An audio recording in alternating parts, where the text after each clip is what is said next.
Okay, let's go.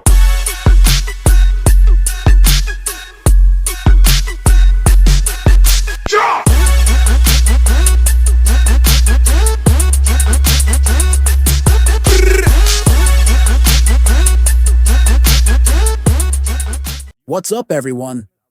Today, we're unboxing the brand new Honor X6b.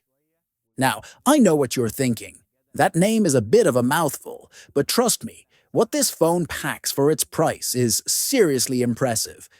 So, let's get right into it and see what all the hype is about. Right away, the box is super slim, which is a first for Honor.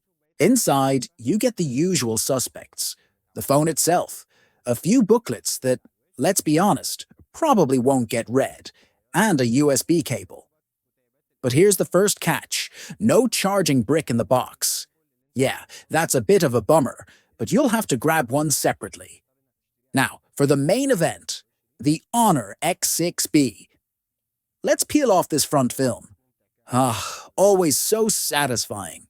First impressions of the design. It feels surprisingly premium for a plastic build. This purple color has a beautiful gold sheen under the light, which looks incredibly slick. The camera setup is interesting. It looks like a quad camera module, but it's actually two real lenses, a flash and one decorative circle. It's a clever trick that definitely gives it a high-end flagship look. Let's talk about this display. It's a 6.56-inch HD plus IPS panel, which is pretty standard, but here's where things get wild. It has a 90 Hz refresh rate and an always-on display on an IPS screen.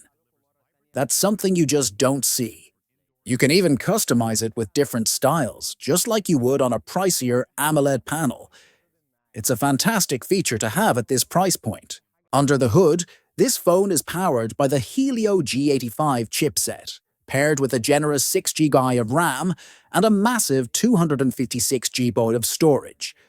And the price for all this? It's around 6,000 Egyptian pounds, which is roughly $115. That is an unbelievable value. In daily use, the phone feels snappy and responsive, handling all my usual tasks without breaking a sweat. It's smooth and just works. Battery life is another huge win. It's got a 5200 mAh battery that supports 35W fast charging. That's faster charging than some phones that cost 2 or 3 times as much. Even though you need to buy the charger separately, having that capability is a massive plus. Now for the cameras. We have a 50-megapixel main camera and a 5-megapixel selfie camera. I was genuinely surprised by the quality. The photos are sharp, the colors are well balanced, and the portrait mode does a great job with edge detection, even without a dedicated depth sensor. And here's a major plot twist. This phone is certified drop-resistant by Swiss SGS, just like the much-loved Honor X9b, so not only is it affordable, it's tough too. The Honor X6b is punching way above its weight class. It's a budget phone that absolutely doesn't feel like one. I'm really excited to put this through its paces, so make sure you're subscribed for the full in-depth review coming very soon. You won't want to miss it. Thanks for watching, and I'll catch you in the next one. Peace out.